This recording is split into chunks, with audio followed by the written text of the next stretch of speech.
everyone, my name is Tori, this is Novel Life, and welcome back to my channel. Today I have my November wrap up to share with you, and I have 16 books to talk about in this wrap up. I loved a lot of the books that I read this month, and I also didn't like some books that I read. I have a lot of books to talk about. I have a lot of feelings about these books. Before we dive into all the books that I read in November, I want to make sure that you guys know to subscribe to my channel. I post new videos every Tuesday and Friday, and I am actually doing Vlogmas in December, so you're going to get 2 bonus vlogs from me every single week. So that means you'll get 4 videos from me. Sunday, Tuesday, Thursday, and Friday. It's a lot, but I'm really excited. I have a lot of cool content planned. So if you subscribe, stick around for all of that. And with all that being said, let's just go ahead and dive into the 16 books that I read in November. The first book I read was The Worst Kept Secret by QB Tyler. This is a forbidden age gap, best friend's dad romance, ex-boyfriend's dad romance. It has a lot of forbidden and taboo tropes, but I really enjoyed it. I gave this 4 stars. And I did talk about this in a Worth the Hype video. I think I did 2 this month, maybe, if I'm not mistaken. So I'll have those linked in the cards, but this is a book that I really enjoyed. I gave it 4 stars because I just wish it had a little bit more emotion in it. So QB Tyler is my go-to author for forbidden, taboo, spicy. She's like the spice queen. She's the taboo queen. Between her and Lucia Franco, I've said this before, I love their writing. And in this book, I just wish it had a little bit more emotion. I love that they had to sneak around because she used to date his son.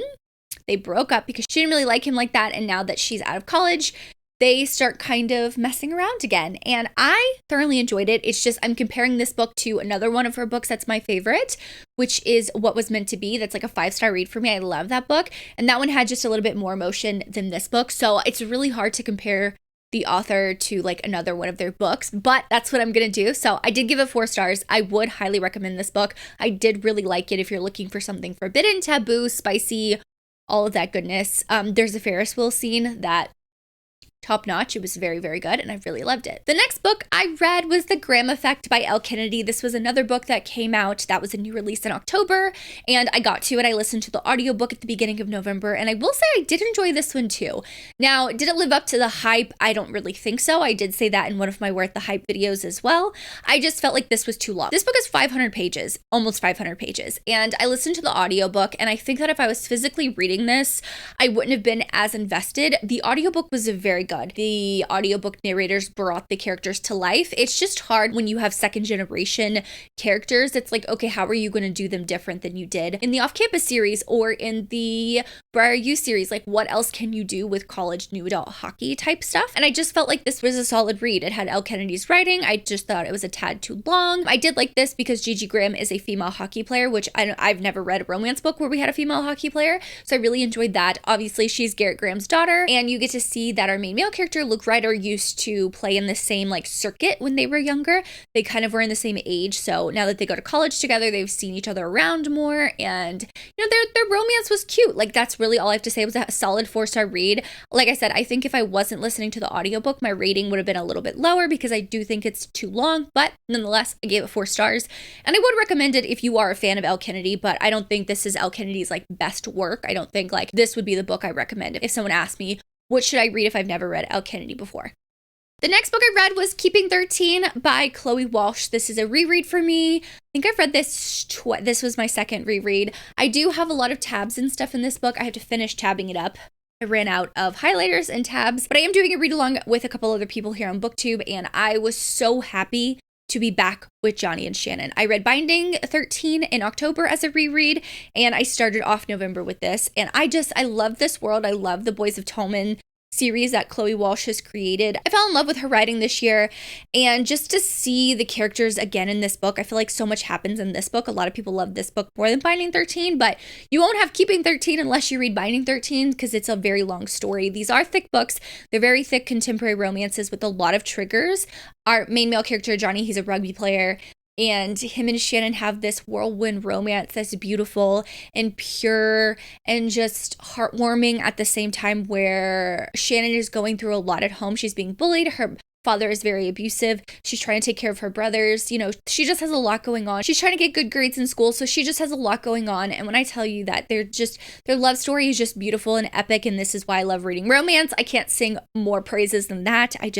If you haven't read it, definitely go read it. We're reading Saving and Redeeming 6, probably for the beginning of January. We're supposed to have our live show at the end of December, but with the holidays and stuff, I think we're going to push it to January. So I hope you join us for those 2 books. But this is a beloved favorite of mine. So of course, I always recommend it. If I didn't say it, it was a 5-star read, obviously. Another reread that I did was for Fourth Wing. In November, Iron Flame came out on November 7th. I think it was November 7th. Fourth Wing was one of my absolute favorite reads of the year. I love this book. I love how we just dive into the romance, the fantasy. We just dive into the whole world and we're just kind of like thrown into it and trying to figure out what Violet's doing, what's going on, where's she going, is she going to survive the parapet, like all of these things. I felt like the world building was easy to understand, but not like too simplistic. So I did highlight and tab, not this copy, another copy, because I have 3 copies now. This is the holiday edition, even though it's just the same book with sprayed edges. I gave this 5 stars for my reread just because I do love it. I love the world. I am someone that just is obsessed. I don't know if that makes me basic or not. I don't know if that's just like, oh, of course you love it. I just had a great time with it. So it was a 5-star read for me. So after doing my reread of Fourth Wing, I think I finished the day of release of Iron Flame. And then I decided to dive into this chunky bad boy. Okay, I will say, there was a lot of things. I have a whole podcast episode on this where I talk with Jess at Peace Love Books. I'll have that linked in the description box below. If you don't know this, I have a book podcast called The Bookish Life of Justin Torrey, where we talk about all things bookish, working in the industry, all of that stuff. But we did do a special episode for Fourth Wing where we both reread Fourth Wing and we read Iron Flame and we chatted. We have a lot of thoughts. We both have a lot of thoughts. I also did my own reading vlog for this. So if you want a spoiler-free more deep dive of my thoughts with Iron Flame, you can go check that out. I'll have that linked in the description box below as well, but I'm going to give you my brief thoughts now. I gave this 3.5 stars. 3.5. The more I sit on it, the more I'm just like, oh, it's just missing something. I don't know what it is. The first 300 pages of this was very slow. The way that Fourth Wing ended, I really wanted to dive right back into the action and just all of that cliffhanger stuff. Like I needed to know more information. And this book opened up with them going back to the war college and everything kind of going back to normal. And I was just kind of like, what is happening? The action really started picking up about halfway through the book, so about 300 pages in. And then I got even more confused. So because we're going back to this war college after realizing that there's way more than, you know, what's just being taught to them, we don't really see any other world building other than like we're being told about it. So it was hard to like take in that information of being told about this world building without actually seeing it happening. And I just felt like it just needed editing a little bit more. I don't know what happened, if that was though in the publisher, the way that Rebecca Yarros wrote it. I don't really know whose job that would have been. I definitely think that this needed a developmental editor. I just feel like there were some things that definitely could have been cut out. Definitely some things that could have been refined a little bit. And of course, this ends on another cliffhanger. I think there's going to be 5 books in the series. I didn't know that going into this book, so I just assumed that it was going to be 3. Maybe that's why I was a little bit let down, because it was so slow. I have a hard time saying if this book is worth the read because I haven't read the next book. Like if a book is slow and, you know, it takes time to build things up, I don't mind it if it leads to the next book where things are absolutely amazing, right? But I can't say that for sure because we don't have the next book. So I rated it 3.5 stars just because like compared to Fourth Wing, it's not the same. It doesn't give you the same energy and action and all of that stuff, but it still has the dragons, the banter, some of the things I did like from Fourth Wing. So with all that being said, 3.5 stars. It was a letdown for me. I don't think it was worth the hype. If you haven't read it, you can pause. You probably have another year before the next book comes out. So you got like 365 days basically to read this big boy. So yeah, you can hold off. It's not definitely like worth the hype that you need it right now. I will say I've been seeing theories on this book on TikTok and it's just mind blowing the way that people can like connect pieces together. It's just amazing to me, honestly. The next book I read was actually for a Patreon exclusive reading vlog. I give my patrons 5 books every single month to choose from, and I always read the top 2 most voted on books for an exclusive reading vlog, and one was Salt Kiss.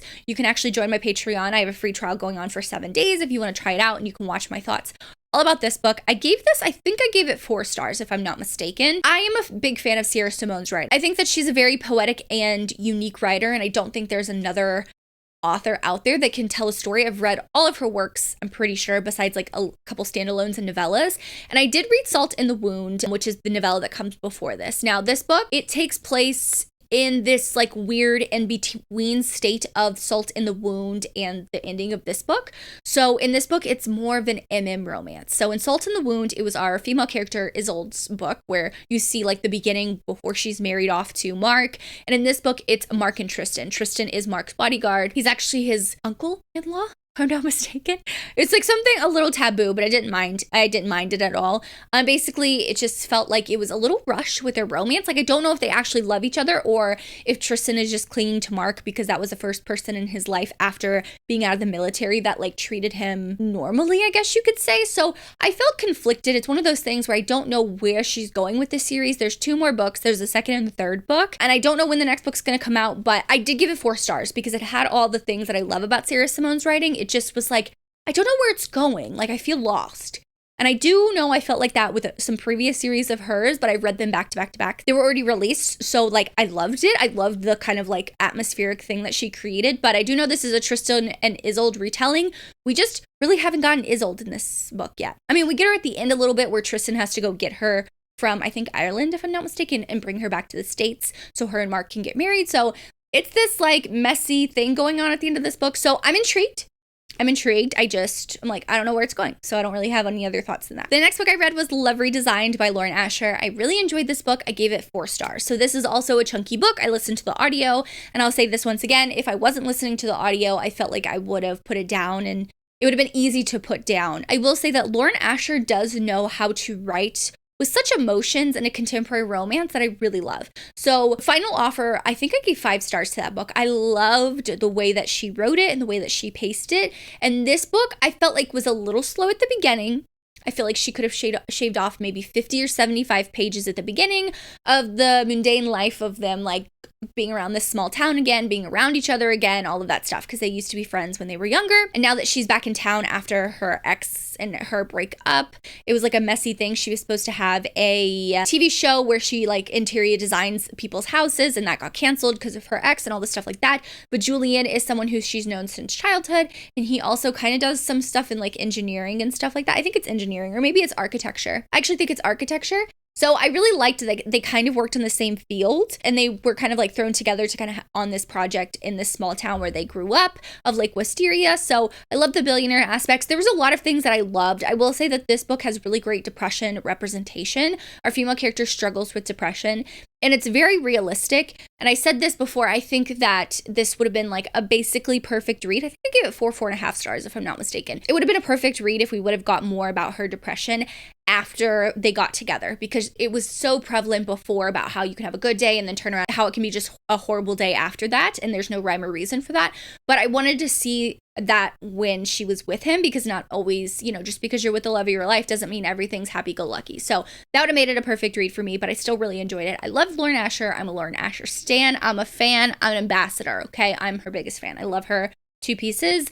So I will always read everything that she writes. But this one was a great release, and I cannot wait for the next book in the series, because if I think I know who it is, I'm so excited. I'm so excited for it. The next one I read was another small town romance, and that was Where We Started by Ashley Munoz. And this one was an MC Club second chance small town romance where, oh my God, this is what I needed. I needed these emotions. I needed all of the goodness that this book was. It's one of my favorite reads of the month.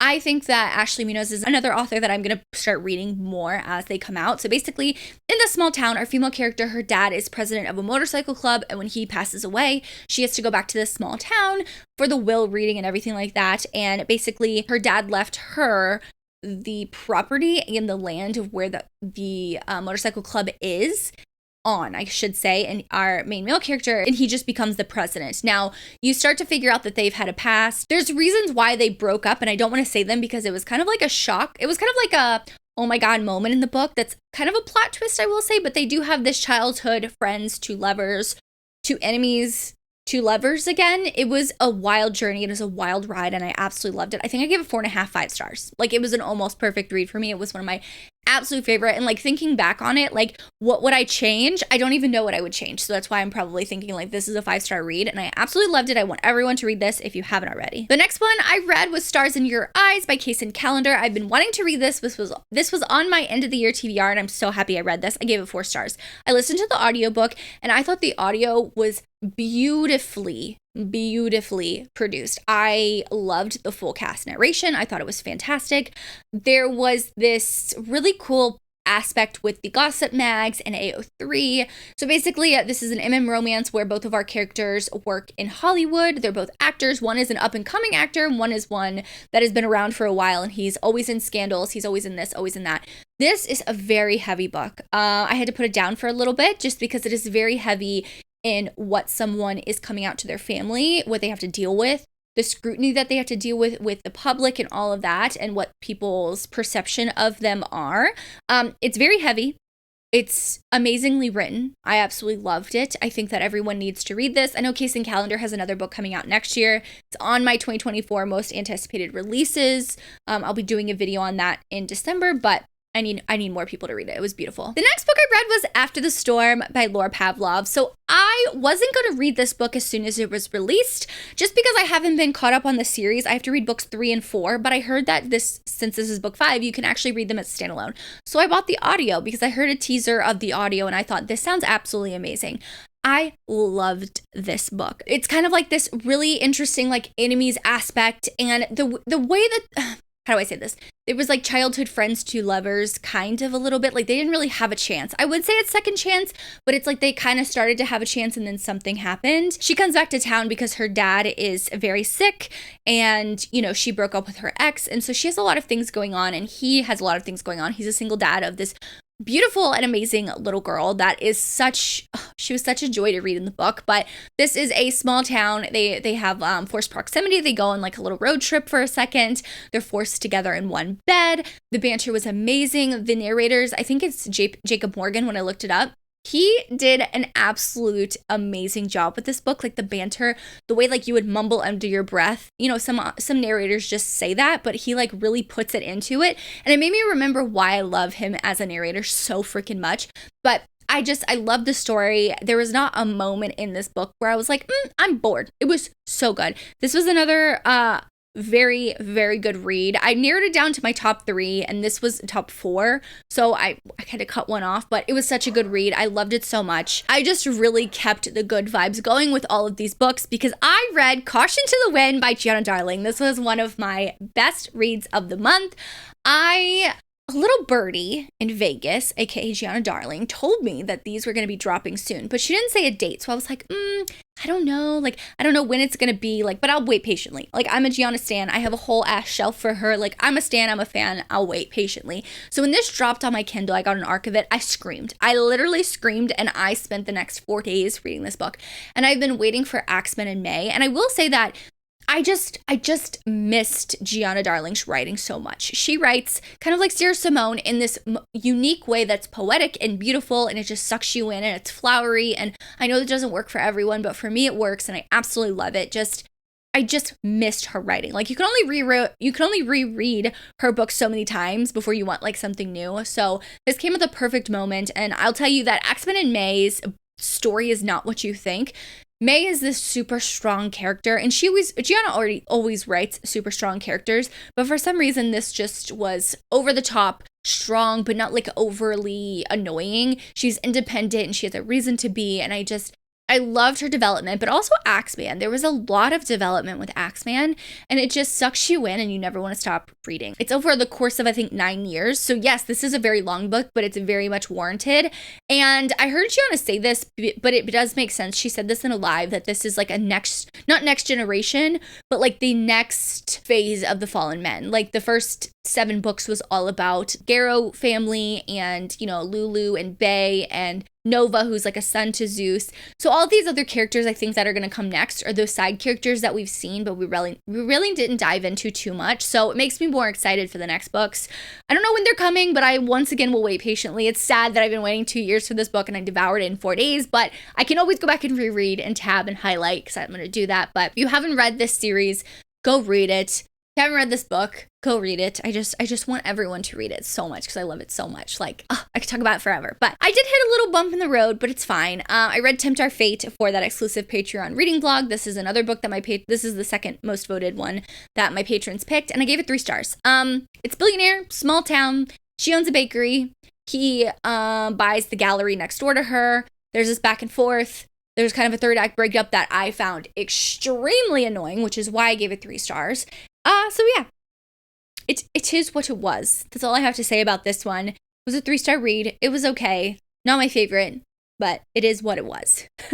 If that makes sense. I don't really have anything else to say other than that. Now, then we go back on a roll with the good read. The next book is Unsteady by Peyton Corinne. I don't know what it was about this book. I was sobbing during this book. Like, I sobbed so much, and I think it's just because the way that this book opens up. So, but I'm going to go on like a tangent, okay? This book opens up with our main male character, Reese. He is a hockey player. His father is a famous NHL player that's still very prevalent, but he's playing college hockey and he gets hit, and he kind of, goes into the plexiglass wrong. And basically has a concussion so bad that his vision goes black and he can't really hear. All he can hear is his dad screaming, like, that's my son, is he okay? And he's screaming, I can't see. And he's lost his breath because he got the wind knocked out of him when he hit the ice. So now it's like fast forward, I think 6 months. That's when the first chapter starts. And you see him having a panic attack on the ice at like 6 a.m, where a female character, she goes into the ice rink because she's a figure skater to get, ice time before everyone comes in. And she sees him huddled in the corner of the ice rink having a panic attack, struggling to breathe. And it's so severe that it just hit me because I've been there with those panic attacks. So they have this really interesting bond in that moment where she can pull him out of a panic attack and help him. And he leans on that a little bit. He acknowledges that in the book. Their love story turns out so beautiful. It's this all-consuming, like, another reason why I love romance. Like, if you love Binding and Keeping 13, you're gonna love this book. Hands down, you're gonna love this book. It gives me the same vibes as Johnny and Shannon. Our female character is very similar to Shannon. She's trying to take care of her brother. She's older than Shannon, so she's 21, 22. She's working a full-time job. She's trying to go to school. She's trying to take care of her 2 younger brothers while her alcoholic father is not really around. He doesn't abuse her, but he takes money from her, and, he's basically useless. So it's this very, like, she's like, I don't need another thing on my plate, but she can't help but, like, see this person having a panic attack and just help him. So I loved it. I thought it was a beautiful story. Like, I already want to reread it because I loved it so much. I went so far to message the author and be like, hey, I love this book. Thank you for writing this, because it was her debut book and I could not believe that. Now, the next book was In Your Wildest Dreams by Rebecca Jinchak. So I read the first 3 books in the Wildcat series earlier this year with my patrons, and I loved this book. It was a fantastic, just like slow burn, I eat it up type hockey romance that I really, really love. So we have Ash Kelly. He's kind of like the playboy on the team. You see him, he's like signing things before the first game of the season, and he sees our female character, Bridget, in the stands, and he goes up to her and was like, want a puck? As in, like, do you want a puck? I'll put my number on it. She's like, no, thank you. She's sitting there with her boyfriend at the time, and he just like can't get her out of his head. So he's a fall fast, fall hard kind of a guy, and that's what happens. And she's too busy to date. She's going to school. She's also a nurse at night. And when he is injured, injured his shoulder, has to go to the hospital. She is his nurse at night. And for that moment, it's like, oh my God, like, you need to keep it separate with the whole patient nurse thing, but she tries hard and it doesn't work. And it was such a fun read. I really love the banter. I really love the easiness of this book, of how easy it was to get into. The audiobook was fantastic. I got an ALC of it. So highly suggest this one. It comes out December 7th. So you have 2 more days, but definitely go pick up this one. Then I read a super dark romance, was Nero by S.J. Tilley. I read Dom back in October, so I wanted to start from the beginning, and this one actually had an audiobook. And if you're looking for a good stalker dark romance, this one's it. He is unhinged. He will do anything to have her. And I loved it. Was it the best thing I read? No. I had such a good time with this book. I gave it 4 stars. Like, it was just so freaking fun to read. It's mafia. It's dark. There's suspense. He's kind of like stalking her. He's obsessed with her. When I mean obsessed, I mean like absolutely obsessed, like touch her and I'll kill you vibes. So that was a good one.